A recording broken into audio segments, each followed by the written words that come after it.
할렐루야. 여러분 반갑습니다. 지난 한 주간도 여러분이 하나님의 은혜 가운데 잘 지내시고 오늘도 거룩한 주님의 날을 맞아서 은혜 받기를 사모하고 또 예배를 사모하고 무엇보다 우리 주님을 사랑하는 마음으로 이 예배 자리에 나오신 여러분 한 분 한 분을 주의 이름으로 환영하고 축복합니다. 믿음으로 나온 여러분에게 오늘도 살아계신 하나님의 큰 은혜와 평강이 여러분에게 늘 충만하시기를 주님의 이름으로 간절히 소망합니다. 우리 옆에 분과 인사 나눌까요? 잘 나오셨습니다. 사랑하고 축복합니다. 하나님이 당신을 사랑하십니다. 아멘. 저는 주일마다 마태복음 말씀을 함께 나누고 있는데요. 지난주와 이번 주는 세례 받으시는 예수님에 대한 말씀을 함께 나눠보고 있어요. 그래서 지난주는 세례 받으시는 예수님에 대해서 나눠보았잖아요. 여러분, 죄가 없으신 예수님이 왜 세례를 받으셨을까요?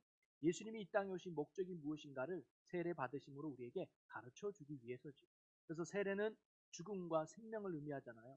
죄를 씻고 용서받고 새로 태어났다는 게 세례의 의미인 것처럼 예수님이 이 땅에 오신 목적이 죄인된 우리를 위해서 대신 죽으시고 우리를 하나님의 자녀로 새롭게 태어나게 하시려고 이 땅에 참된 구원자로 오신 분이 예수님이라는 사실을 주님은 세례를 받으심으로 우리에게 가르쳐 주셨습니다.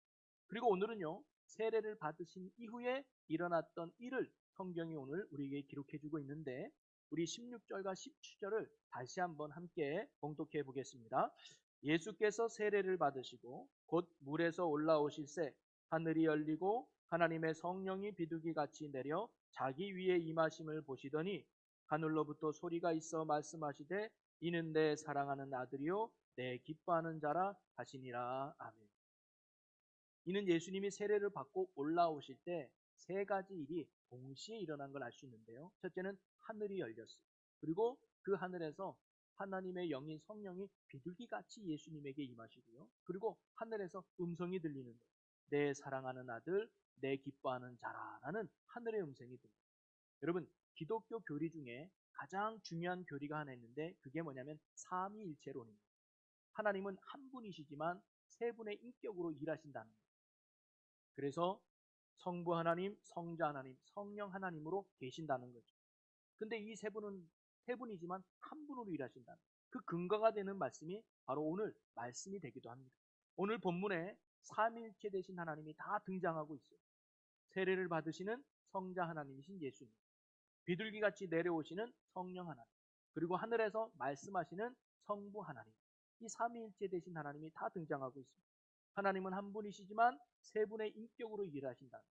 늘 세 분은 함께 하셨고 늘 세 분이 함께 역사하셨고 창조 때도 함께 하셨고 예수님이 세례 받을 때도 함께 하셨고 예수님의 공생의 기간에도 함께 하셨고 그리고 지금도 세 분이 함께 하고 있는 줄로 믿으시기를 바랍니다. 그래서 정통교단 이단을 구분짓는 가장 중요한 교리 중에 하나가 바로 이 삼위일체입니다. 즉 과거의 성령님이 지금도 동일하고요. 과거의 예수님이 지금도 동일해요. 근데 이단들은 뭐예요? 내가 예수다. 내가 성령이다. 그때 성령은 다르다. 그거 다 가짜죠. 삼위일체 되신 하나님은 예나 지금이나 동일하게 한 분으로 역사하고 있다는 거예요. 자, 그러면 오늘 예수님이 세례 받은 이후에 일어났던 이런 일들은 오늘 우리에게 어떤 의미가 있을까요? 무엇을 말해주고 있는지를 오늘 이 말씀 속에서 한번 생각해 보려고 합니다. 크게 우리는 두 가지로 생각해 볼 수 있는데요. 하나는 오늘 일어난 일들은 예수님이 어떤 분인가를 우리에게 다시 가르쳐 주고 있습니다. 그리고 두 번째는 우리도 세례 받은 후에, 즉 예수 그리스도를 믿고 죄 용서 받은 사람에겐 어떤 일이 일어나는가를 오늘 사건이 우리에게 다시금 보여주고 있는 것이죠. 그러면서 왜 예수님이 우리의 참된 복음이 되시는가를 마태는 증거해 주고 있는 것입니다. 자, 그러면 우리의 복음이 되시는 예수님은 어떤 분일까요? 세 가지로 오늘 말씀에서 한번 나눠보는데요. 첫째는 예수님은 하늘에서 오신 분임을 증거해 주고 있습니다. 오늘 말씀해 보니까 예수님이 세례 받으시고 나온 후에 하늘이 열렸다라는 표현이 나와요. 여기서 하늘이 열렸다고 할 때는 하늘은요 어떤 물리적인 공간을 의미하는 게 아닙니다. 정말 하늘이 열려가지고 우주가 보이고 이런 물리적인 공간이 아니라 하나님이 거하시는 곳을 의미해요. 그게 하늘이에요. 한마디로 말하면 하나님의 보호자가 보였다는 거예요. 그러면 하늘이 열려고 하나님의 보호자가 보였다는 것은 무슨 의미냐? 바로 예수님이 하늘에서 오신 분임을 증거해주고 있는 거예요. 그 당시 사람들은요, 예수님을 어떤 사람으로 알았냐? 마태복음 3장 13절에 보면 이런 말씀이 나와요. 이때에 예수께서 갈릴리로부터 요단강에 이르러 요한에게 세례를 받으려 하시니라고 나오거든요. 사람들은 예수님을 어디서 온 사람으로 아느냐? 갈릴리에서 온 사람. 특별히 갈릴리인데 나사렛이라고 하는 시골 총동네에서 온 사람으로 예수님을 인식하고 있었습니다. 그래서 나다니엘의 유명한 말도 있잖아요. 나사렛에서 무슨 선한 일이 일어날 수 있겠느냐? 나사렛과 같은 촌동네에서, 나사렛과 같은 별 볼 일 없는 동네에서 무슨 메시아가 나온다고, 무슨 그리스도가 나온다고 그러냐? 그거 말도 안 돼 라고 사람들이 인식하고 있었단 말이에요. 그런데 오늘 말씀에 예수님이 세례받고 나오는데 하늘이 열렸다? 이건 뭘 의미해요? 예수가 비록 나사렛이라고 하는 아무도 모르는 시골 동네에서 왔지만 그 예수님은 이 땅에서 온 분이 아니라 하늘에서 온 분임을 바로 증거해 주고 있는 것입니다. 바로 예수님이 하늘에서 온 그분이 바로 하나님이심을 보여주고 있는 거죠. 그래서 예수님이 이 땅에 있는 동안 본인이 하나님께로 왔다는 증거의 말씀을 많이 하셨습니다. 요한복음 8장 42절에 보면 예수께서 가라사대 하나님이 너희 아버지였으면 너희가 나를 사랑하였으리니 이는 내가 아버지께로 와서 나왔음이라. 나는 스스로 온 것이 아니요 아버지께서 나를 보내신 것이니라. 하나님이 보내신, 하나님과 동등된 분이 바로 예수님 자신임을 본인이 직접 고백해 주고 있는 거예요.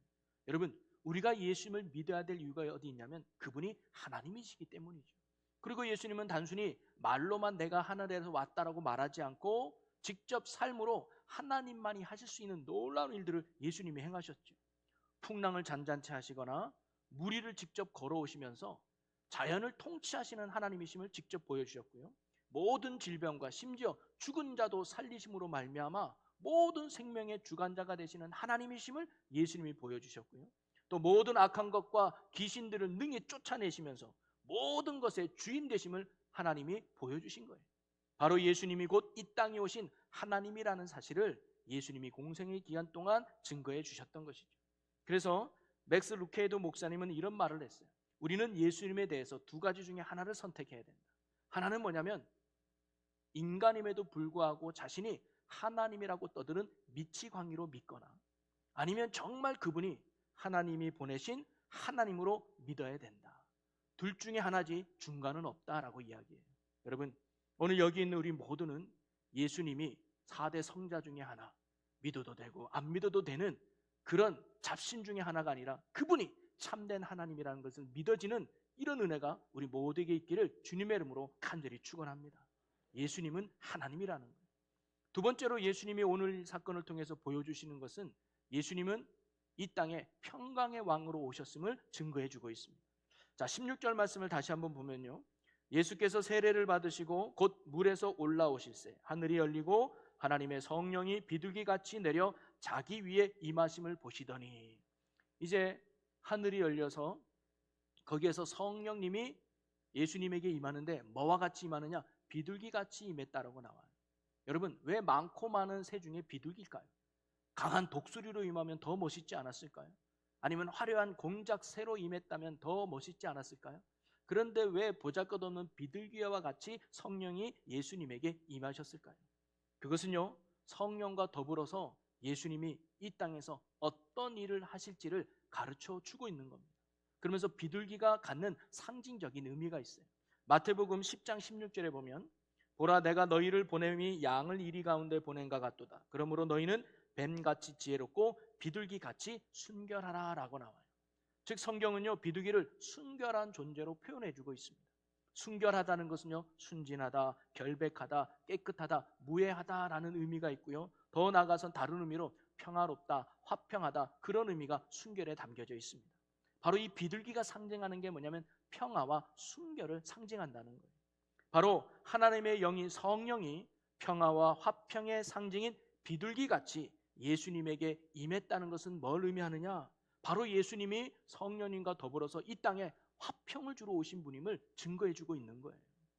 그래서 이사야 선지자는 이렇게 예언을 했습니다.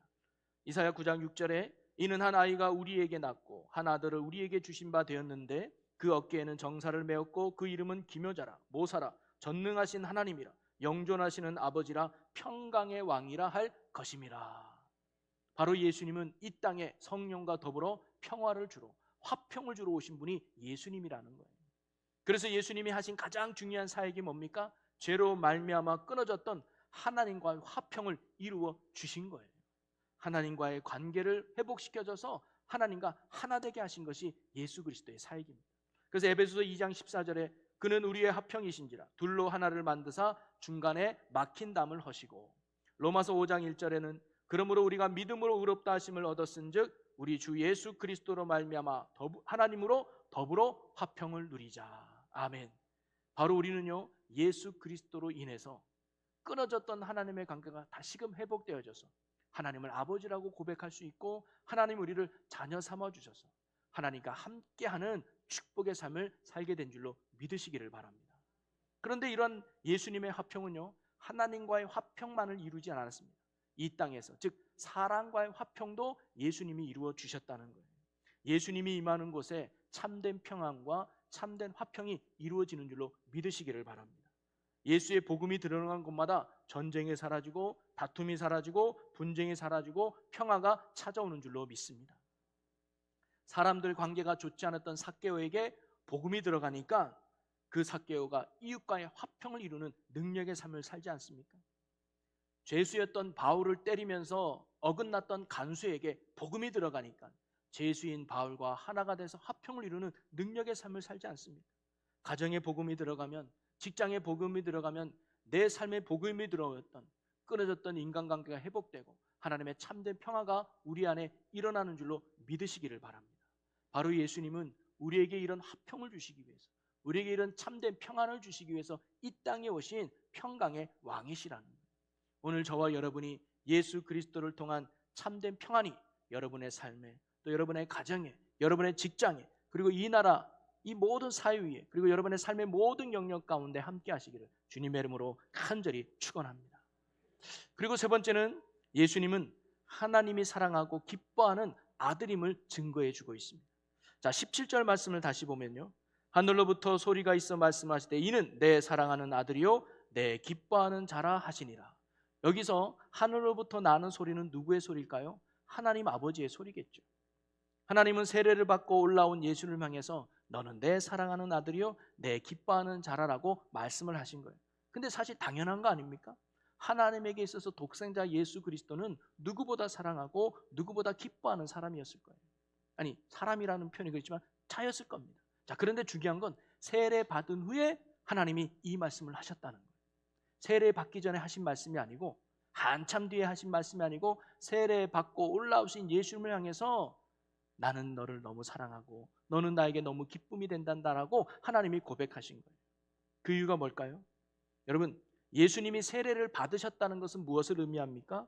예수님이 이 땅에 오신 목적을 완수했다는 것을 상징적으로 보여주는 거예요.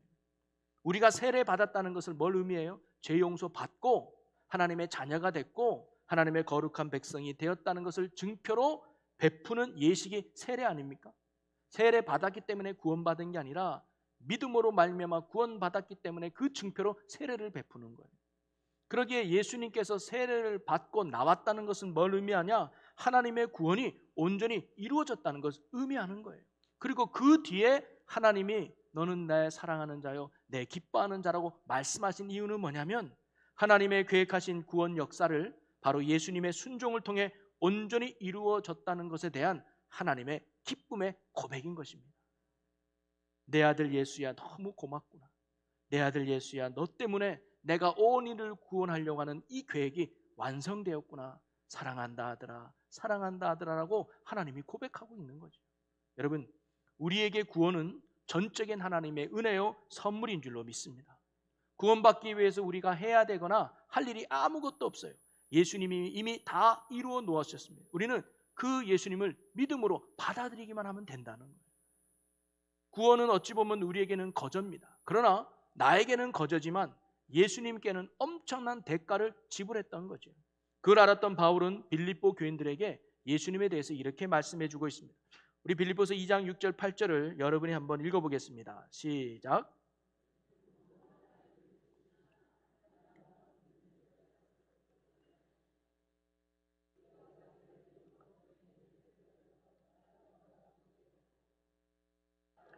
나타나셨음에 자기를 낮추시고 죽기까지 복종하셨으니 곧 십자가에 죽으심이라. 아멘. 구원은 우리에게는 거저받은 공짜고 선물이지만 예수님께는 엄청난 대가를 지불했다는 거예요. 크게 두 가지를 바울은 이야기해 줍니다. 첫째는 예수님은 하나님과 동등된 분이지만 그 모든 것들을 포기하고 사람과 같이 대인이 되셨다는 거예요.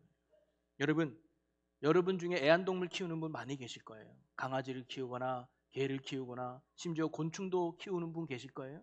근데 사랑하지만 여러분 개가 될 수 있습니까? 여러분 고양이가 될 수 있습니까?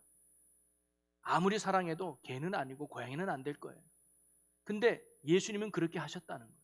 창조주 하나님이, 전능하신 하나님이 그 자기의 모든 것들을 포기하고 냄새나고 더러운 인간, 죄인의 모습으로 이 땅에 오셨다는 거예요. 그건 엄청난 내려놓음이고 엄청난 포기였단 말이죠. 그뿐이 아니라 그분은 우리를 위해서 고통의 십자가를 기꺼이 감당해 주셨습니다. 이것은 죽기까지 하나님의 뜻에 순종했음을 보여주는데요. 여러분, 예수님은 사실 십자가에 죽을 이유도 십자가에 죽을 까닭도 없는 분이었죠. 그런데 그분이 십자가에 죽은 이유는 하나입니다. 하나님의 뜻을 온전히 이루기 위함입니다. 그래서 예수님도 연약한 인간의 육신의 몸을 입고 있었기 때문에 십자가 주는 고통을 알았어요. 십자가 주는 아픔을 아셨습니다. 그래서 십자가 지는 전날 밤 예수님이 이런 기도를 했잖아요. 가라사대 아바 아버지여, 아버지께는 모든 것이 가능하오니 이 잔을 내게서 옮기시옵소서. 하나님, 십자가 너무 고통스러울 것 같습니다. 너무 아플 것 같습니다. 하나님, 다른 방법은 없습니까? 라고 예수님이 아버지 하나님께 여쭌 거예요. 근데 예수님의 기도는 이렇게 이어지죠. 그러나 나의 원대로 마옵시고 아버지의 원대로 하옵소서. 내가 지기 싫지만, 내가 어떻게든 이것을 피하고 싶지만, 그러나 하나님의 뜻이 그게 원한다면 내 생각을 내려놓고 내 뜻을 내려놓고 끝까지 하나님의 뜻에 순종하는 모습을 예수님이 보여주셨던 것입니다. 이러한 예수님의 낮아지심과 겸손과 죽기까지 복종하시는 순종이 있었기에 온 인류를 향한 하나님의 구원 계획이 성공적으로 마무리될 수 있었던 것이죠. 예수님의 낮아지심과 순종이 없었다면 저와 여러분은 절대 구원받지 못했을 것입니다. 이처럼 하나님의 계획하심과 그리고 예수님의 끝까지 죽기까지 순종하시는 이러한 헌신이 있었기에 저와 여러분이 구원받은 줄로 믿으시기를 바랍니다.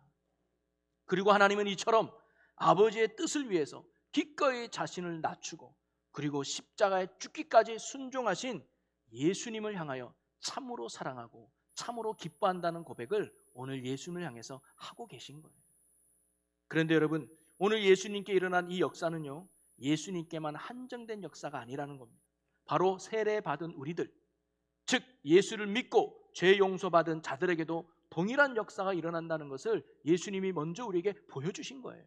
그래서 예수 믿고 구원받은 자들에게는요, 하늘이 열리는 역사가 우리에게도 일어나는 줄로 믿으시기를 바랍니다. 아까도 말씀드렸지만 하늘은 곧 하나님이 계신 곳을 상징해요.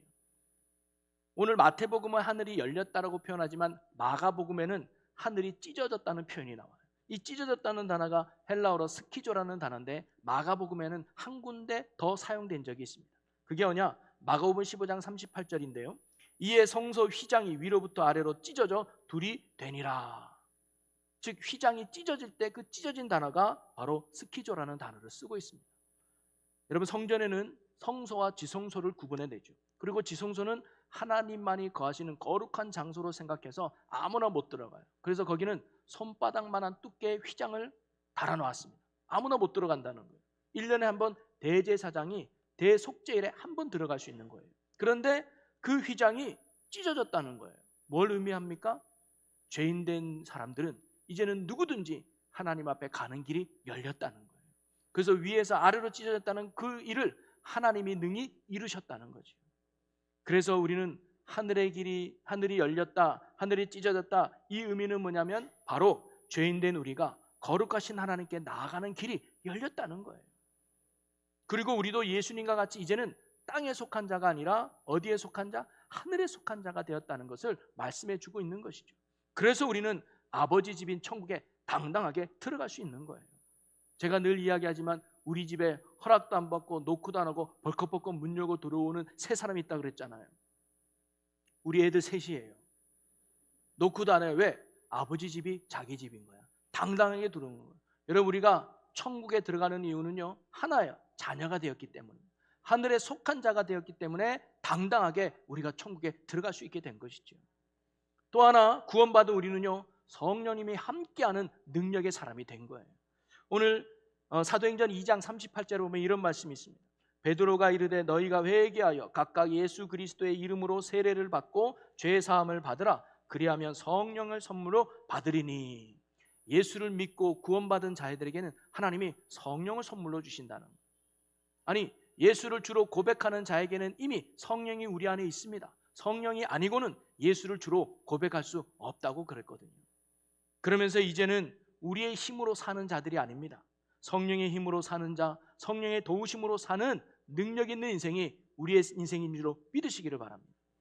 예수님도 성령님과 동행하며 많은 기적과 능력을 이 땅 가운데 이루었습니다. 구원받은 우리도 이제는 성령의 도우심으로 날마다 승리하는 능력의 삶을 살아갈 수 있게 될 줄로 믿습니다. 우리의 힘으로는 죄를 이길 수 없습니다. 우리의 힘으로 어떤 문제도 능히 감당할 수 없습니다. 내 안에 계시는 성령의 능력으로, 나와 함께하는 성령의 능력으로 죄를 이기고 하나님이 기뻐하는 삶을 살게 될 줄로 믿습니다. 그러니 예수 믿는 우리에게 지금도 성령님이 함께 하심을 믿으시고 날마다 성령을 의지하고 성령 충만함으로 하나님의 은혜 가운데 승리하며 살아가는 우리 모두가 되시기를 주님의 이름으로 간절히 축원합니다. 그리고 마지막으로요, 구원받은 우리는요, 하나님이 너무너무 사랑하고 하나님이 너무너무 기뻐하는 자라는 사실을 우리는 알아야 된다는 거예요. 여러분, 예수님 때문에 죄 용서받고 구원받은 우리는요, 하나님께서 참으로 사랑하시고 기뻐하는 자들이라는 거예요. 오늘 예수님께서 세례 받은 후에 하나님께서 내 사랑하는 자, 내 기뻐하는 자라고 말한 건 오늘 우리도 세례 받고 구원받으면 하나님 우리를 너무나 사랑하고 기뻐하신다는 거죠. 우리가 좀 부족해도, 우리가 많이 연약하다 할지라도 하나님은 자녀된 우리를 결코 포기하지 않으시고 끝까지 사랑해 주신다는 사실입니다. 그래서 스바냐 선지자는 우리를 향한 하나님의 사랑을 이렇게 표현해 주고 있어요. 스바냐 3장 17절 말씀을 우리 다 같이 읽어봅니다. 시작.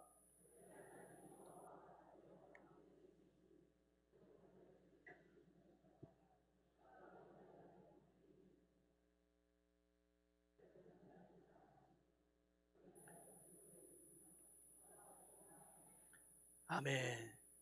여러분, 지난 주일날 우리 김성현 목사님이 둘째를 낳았어요. 아들을 건강하게 낳아서 지금 이제 산후조리에서 사모님이 보내고 있는데요. 그 아들을 볼 때마다 너무너무 기뻐하죠. 근데 그 기뻐하는 이유가 이 아들이 태어나자마자 용돈을 줬거나, 태어나자마자 어깨를 주물러 줬거나, 태어나자마자 뭔가 잘해서가 절대 아니에요. 그 자체로 기쁜 거 아닙니까? 여러분도 애를 놓으면 애가 뭘 할상 아니라 그냥 그 자체로 너무너무 기쁘고 너무너무 사랑스러운 거 아닙니까? 하나님이 우리를 향한 마음도 동일하다는 거예요. 새벽 예배 많이 드리면 사랑하고 새벽 예배 빠지면 내 이놈 하시는 하나님이 아니에요. 예배 때 졸다 가든지 뭐 하든지 구원받은 하나님의 백성은요, 하나님이요 정말 사랑하는 손길으로 기뻐하는 모습으로 우리를 쳐다보고 있다는 거예요. 예수님을 향한 그 사랑의 고백이 우리를 향한 사랑의 고백인 줄로 여러분 믿으시기를 바랍니다. 여러분, 우리가 흔히 자녀들에게 철이 들었다는 말을 하잖아요. 어떤 사람이 철든 거예요? 부모 사랑을 깨달은 사람, 부모님의 은혜를 깨달은 사람이 철든 거잖아요. 여러분, 신앙도 철드는 사람이 있어요. 어떤 사람이 하나님이 이 사랑을 깨닫는 거예요. 못나고 부족한데 연약한데 그래도 나를 한결같이 사랑해 주고 내가 뭐라고 나를 이렇게 기뻐해 주시는가, 이런 하나님의 사랑이 깨달아질 때 그때부터 신앙생활은 너무 행복한 거예요. 신앙생활이 너무 기쁜 거예요. 예배가 힘들지 않습니다. 기도하는 게 지치지 않습니다. 봉사하는 게 즐겁습니다. 그게 신앙의 성장이고 철든 거예요. 여러분, 구원받은 우리를 너무나 사랑하시고 너무나 기뻐하시는 이 하나님의 사랑과 은혜가 깨달아지고 믿어지고 고백되어지는 여러분의 삶이 되시기를 주님의 이름으로 간절히 축원합니다. 사랑하는 성도 여러분, 예수님께서 세례를 받으셨다는 것은요, 오늘 예수를 믿고 구원받은 우리가 어떠한 존재가 되었는가를 오늘 예수님이 먼저 우리에게 가르쳐 주고 계시는 거예요. 예수 믿고 구원받은 우리는요, 이제는 땅에 속한 자들이 아닙니다. 하늘에 속한 천국 백성임을 믿으시기를 바랍니다. 하나님의 인도함을 받는 거룩한 자녀가 된 거예요. 그리고 구원받은 우리는 내 힘으로 사는 인생이 아닙니다. 성령과 함께하는 성령의 사람이 된 줄로 믿으시기를 바랍니다. 그리고 구원받은 우리는 무엇보다 하나님이 너무나 사랑하시고 우리를 향한 기쁨을 주체할 수 없는 사랑받고 있다는 사실을 여러분 결코 잊지 마시기 바랍니다. 하나뿐인 독생자를 십자가에 내어주기까지 사랑하신 그 사랑은 지금도 변함이 없다는 거예요. 여러분이 어떤 행위를 하든 그 사랑에는 변함이 없습니다. 우리가 믿음으로 산다는 것, 복음의 능력 속에 살아간다는 건 다름이 아니라 이 사랑 안에 살아가는 거예요. 이 은혜를 잊지 않고 살아가는 겁니다. 오늘도 저와 여러분이 우리를 향한 놀라운 사랑과 은혜를 베풀어 주신 하나님의 그 거룩한 사랑 안에서 복음의 능력 속에 날마다 살아갈 수 있는 우리 모두가 되시기를 주님의 이름으로 간절히 축원합니다. 우리 이 시간 오늘 주신 말씀을 붙들고 함께 결단하며 기도하기를 바랍니다. 주님, 우리가 진정한 구원의 복음이 예수님이 되신 줄로 믿습니다. 예수 그리스도 안에 천국 백성으로 성령의 사람으로 하나님께 사랑받는 자임을 잊지 않고 복음의 능력 속에 살아가게 하여 주옵소서라고 우리 주여 한번 외치고 함께 통성으로 기도합니다. 주여! 할렐루야. 살아계신 하나님, 살아계신 하나님 감사합니다. 우리가 하나님의 복음의 능력 속에 온전히 살아가는 자 되게 하여 주시옵소서. 진리 안에 거하는 자 되게 하여 주시옵소서. 아버지 하나님, 예수만의 우리의 참된 복음이 되신 줄로 믿습니다. 능력이 되는 줄로 믿습니다. 우리가 이제 정말로 예수 그리스도 안에서 천국 백성으로 성령의 사람으로 또 하나님이 사랑하는 자임을 잊지 아니하고 예수 안에 복음의 능력 안에 사는 하나님의 신실한 자들을 되게 하여 주시옵소서. 이끄심을 찬양합니다. 아버지 믿음 주시고 은혜 베리를 느껴 주시옵소서. 아멘. 감사합니다. 할렐루야. 사랑과 은혜가 풍성하신 아버지 하나님, 오늘도 주님의 말씀을 우리에게 주심을 감사합니다. 예수님만이 우리의 참된 복음이 되심을 잊지 않게 하여 주옵소서. 우리의 삶이 비록 힘들고 어려운 상황 속에 있다 할지라도 내가 하늘에 속한 자이며 성령이 함께하며 하나님의 사랑하고 기뻐하는 자라는 걸 잊지 않고 날마다 예수 복음 안에 굳게 살아가는 저희들 되게 하여 주시옵소서. 우리 주 예수 그리스도 이름으로 기도합나이다. 아멘.